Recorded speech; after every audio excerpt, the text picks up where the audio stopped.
Well, good morning. You are warned that I have a French accent, so you have to put up with it for 10 minutes. Are you alive? Well, this seems to you certainly a silly question. Obviously, you are alive, I am alive.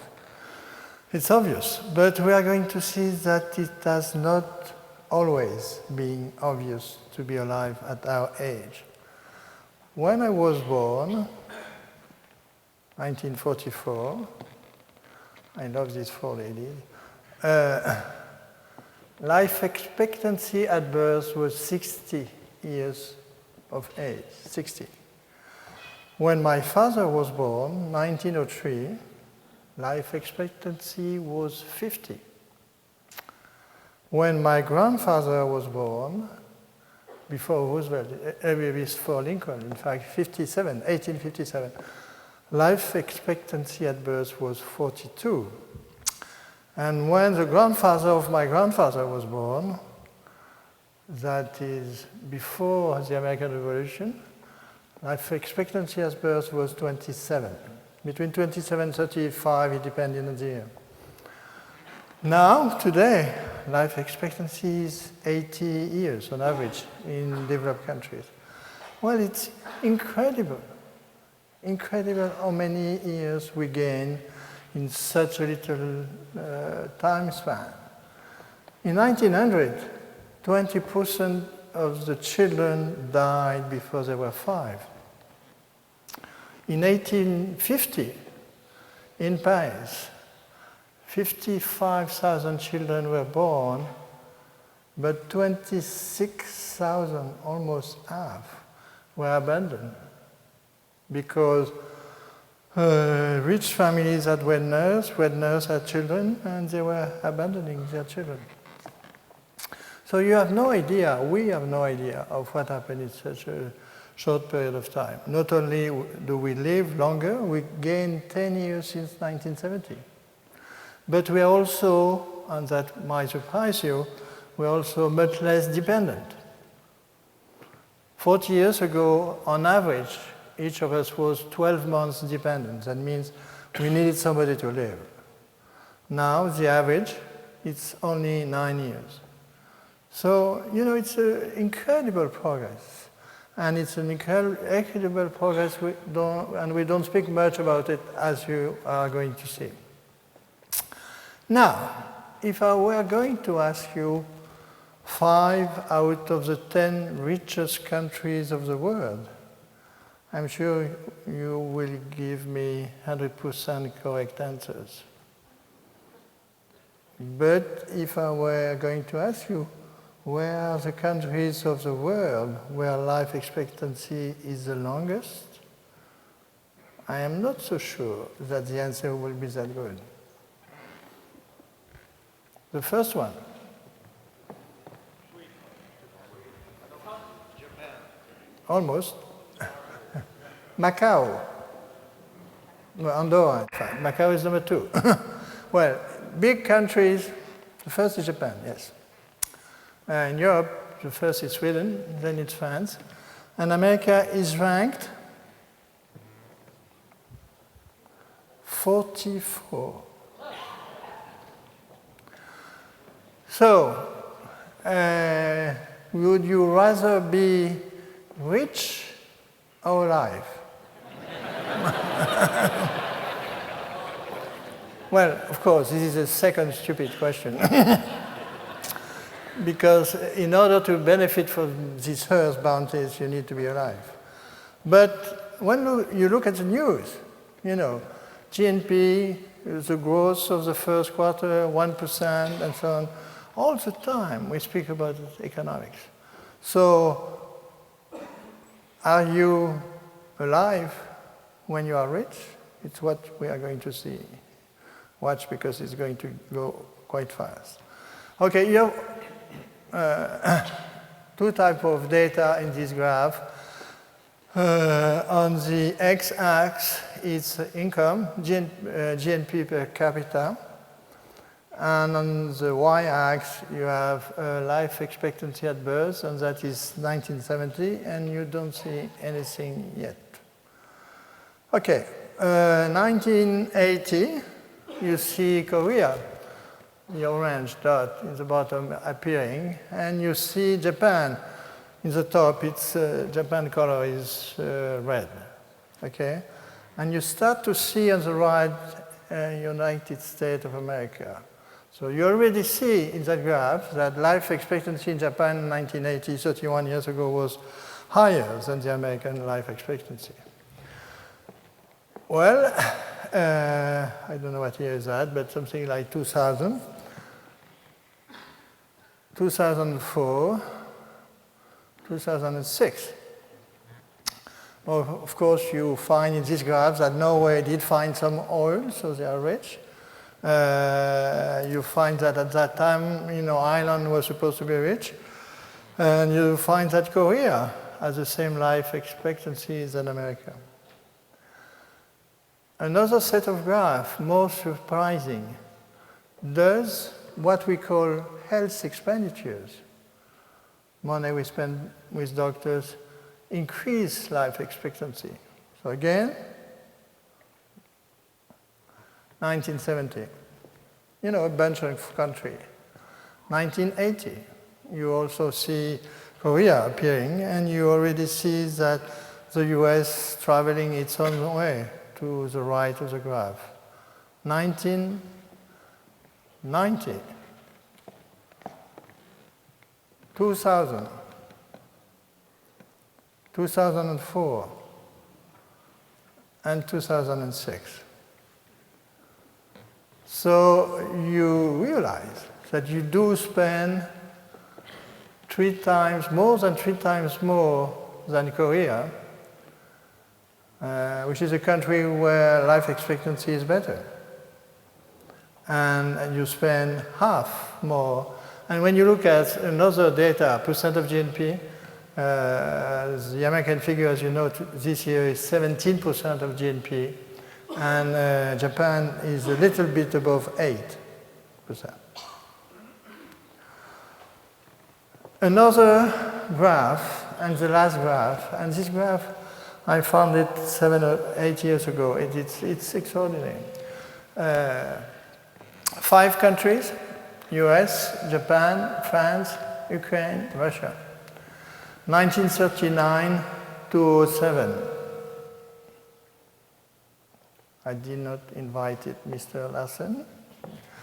So in 1939, that is the left part of the graph, Americans live 6 years longer than Europeans. 15 years longer than the Japanese, and 20 years longer than the Russian.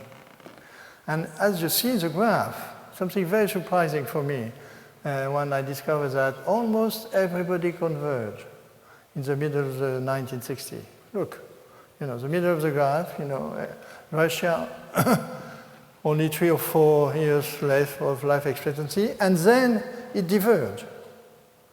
Russian, have very bad life expectancy. I will come back to that.